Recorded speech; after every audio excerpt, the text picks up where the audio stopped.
बच्चों आज हम इसके वेरी इंपॉर्टेंट क्वेश्चंस यानी कि वेरी इंपॉर्टेंट ऑब्जेक्टिव जो हैं, एमसीक्यूज जो हैं, वो उनका सॉल्यूशन करेंगे। यानी कि जो आपके एग्जाम ऑफ व्यूज है, किसी भी कंपटीशन संबंधी एग्जाम हो केमिस्ट्री रिलेटेड, उसके पॉइंट ऑफ व्यू से बहुत इंपॉर्टेंट है। यानी कि ये एमसीक्यूज जो हैं वो आपकी एक तरीके से प्रैक्टिस है, आपका एग्जाम कंडक्ट होने से पहले ही आपकी प्रिपरेशन करा देंगे।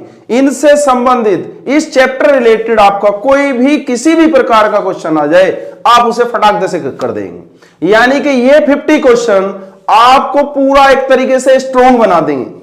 ये इस चैप्टर के 50 क्वेश्चन आपके पूरा का पूरा यानी कि इस चैप्टर को कवर कर देंगे। ये ऑब्जेक्टिव क्वेश्चन बहुत इंपॉर्टेंट है। तो पहला चैप्टर जैसा कि हमारा समाप्त हो चुका है, जिसका नाम था सॉलिड स्टेट। सॉलिड स्टेट का मतलब ठोस अवस्था। तो इसके 50 ऑब्जेक्टिव क्वेश्चन की सीरीज मैं स्टार्ट करता हूं। Lesson number 1, question number 1। Question number 1 जो है हमारा, क्वेश्चन नंबर 1 लिखा हुआ है कि व्हाट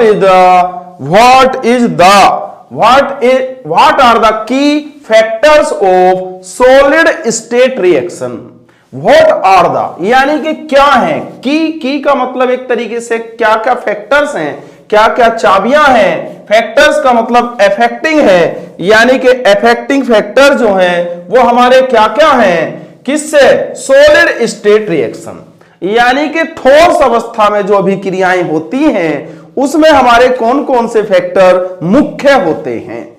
कहने का मतलब यह है कि ठोस अवस्था की जो रिएक्शन होंगी, ठोस अवस्था की जो अभिक्रियाएं होंगी, उसमें हमारे कौन कौन से मुख्य कारक होंगे। ठोस अवस्था की होने वाली क्रियाओं की मुख्य फैक्टर यानी कि मुख्य कारक कौन कौन है। अब हम ऑब्जेक्टिव के चारों ऑप्शन की तरफ चलते हैं। पहले आप देख लीजिए आराम से, option number A, option number B, option number C and option number D. आप देखिए, कोशिश कीजिए। पहला लिखा हुआ है size of the particles. Size of the particles यानी कि कणों की संख्या।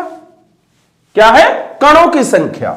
Second is mechanical properties of solid. Mechanical properties यानी कि एक तरीके से मैकेनिकल गुण जो होते हैं हमारे सॉलिड के, यानी कि ठोसों के मैकेनिकल गुण।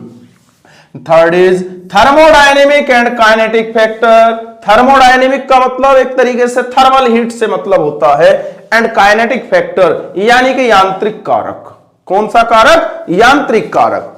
Fourth is environmental factor. Environmental का मतलब होता है पर्यावरणीय, फैक्टर का मतलब कारक। आप देखिए, कोशिश कीजिए बच्चों, मैं दोबारा से इसका बता रहा हूं कि what are the key factor of solid state reaction. यानी कि ठोस सॉलिड जो होते हैं, ठोस अवस्था जो होती है, उसकी अभिक्रियाओं में कौन सा मुख्य कारक है। तो आपने मुख्य कारक होना चाहिए एनवायरमेंटल फैक्टर यानी कि पर्यावरणीय कारक। आपने पढ़ा है इस चैप्टर को, सॉलिड क्या होते हैं, ठोस होते हैं, और ठोस की जो क्रियाएं होती हैं वो कहीं ना कहीं एनवायरमेंट अर्थात पर्यावरण से इफेक्टेड होती हैं।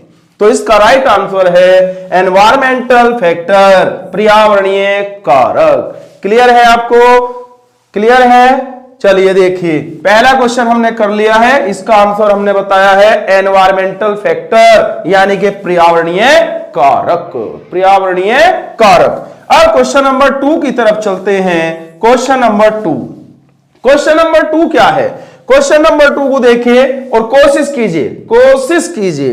क्वेश्चन नंबर 2 है विच अप्रोच यानी कि कौन सी approach can be employed, can be हो सकती है एम्प्लॉयड टू प्रोड्यूस, प्रोडक्शन करने में a high degree of homogeneity यानी कि उच्च डिग्री की। होमोजेनिसिटी का मतलब होता है होमोजेनिसिटी यानी कि कहीं ना कहीं होमोजेनिसिटी जो बना हुआ है वो समांगी से बना हुआ है। क्या बोलते हैं, समांगी।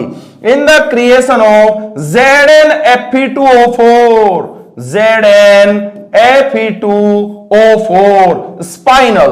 तो ZnFe2O4, ZnFe2O4 जो होता है उसका ये पूछ रहा है कि इसका हमारा जो होता है कि कौन सी हाई डिग्री पे अप्रोच आवश्यक होती है। यानी कि एक तरीके से क्वेश्चन में आपसे पूछा गया है कि ZnFe2O4 को यदि आपने डिफरेंशिएट करना हो तो कौन सा मेथड आप यूज करेंगे, हायर डिग्री में ज्यादा मात्रा में कौन सा कारक आप यूज करेंगे। तो देखिए, कोशिश कीजिए, option number 1, option number 2, option number 3, option number 4, कोशिश कीजिए आप लोग। पहला है डिस्टिलेशन मेथड, डिस्टिलेशन मेथड यानी कि एक तरीके से आसवन मेथड होता है।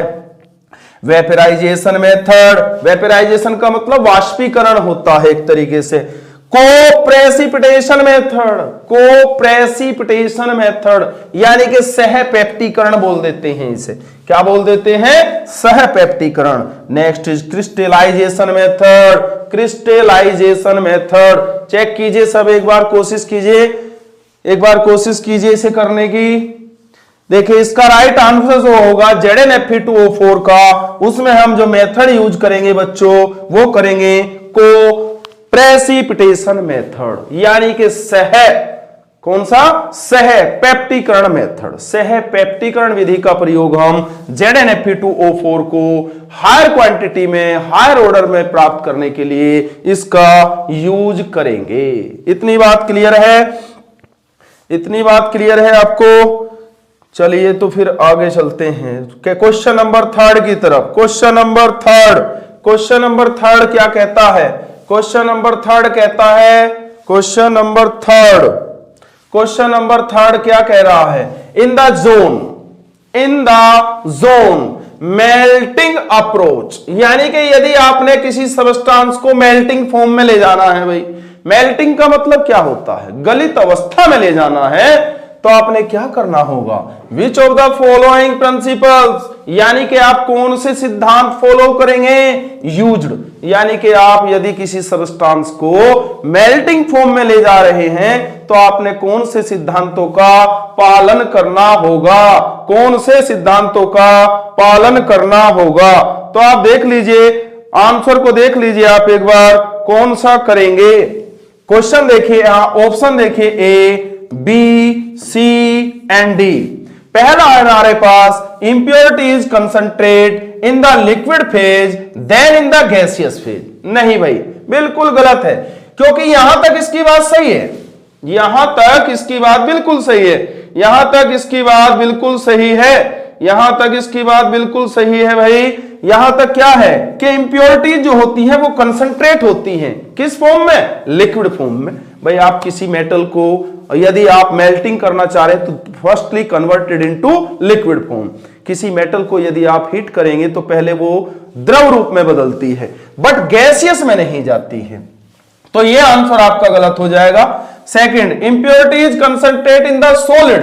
अरे भाई सॉलिड वाला तो हो ही नहीं सकता, सॉलिड में तो वो खुद ही है, ठीक है। Number 3, impurities concentrate in the gaseous phase then in the solid phase, यानी कि पहले वो किस रूप में बदलेगी, पहले वो बदलेगी लिक्विड फॉर्म में और वो फिर कन्वर्ट हो जाएगी सॉलिड फॉर्म में।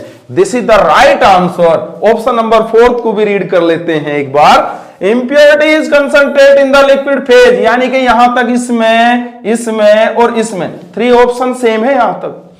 Then in the solid phase, then in the solid phase, ये इस वाला, सॉरी ये गलत हुआ यहां, ये वाला राइट आंसर है। Impurities concentrate in the liquid phase, यहां गैसियस था भाई, गैसियस था, तो गैसियस में तो हो ही नहीं सकता। तो 4th option is the right option है, impurities concentrate in the liquid phase then in the solid phase. This is the right answer. ये यहां जो था वो गैसियस था बच्चों, तो गैसियस तो नहीं हो सकता है ना। क्वेश्चन नंबर 3 का राइट आंसर हमारा कौन सा है, डी है, तो D is the right answer. Question number 4 की तरफ चलते हैं बच्चों। क्वेश्चन नंबर 4 को आप रीड करिए, एक बार देखिएगा कि आप क्या करेंगे इसमें।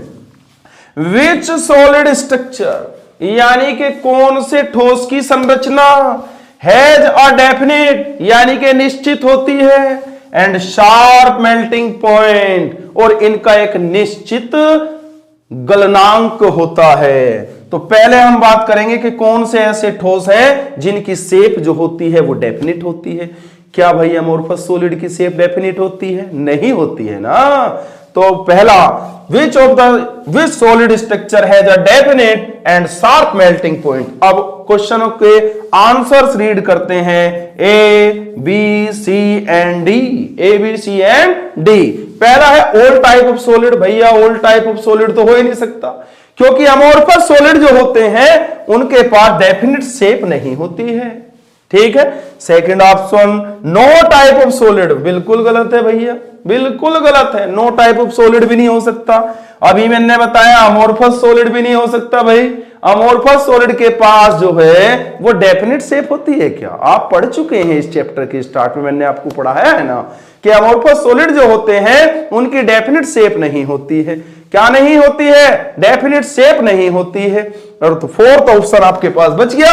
तो फोर्थ ऑप्शन जो बच गया क्रिस्टलाइन सॉलिड, तो fourth option is the right answer, यानी कि यही आंसर हमारा बिल्कुल सही है।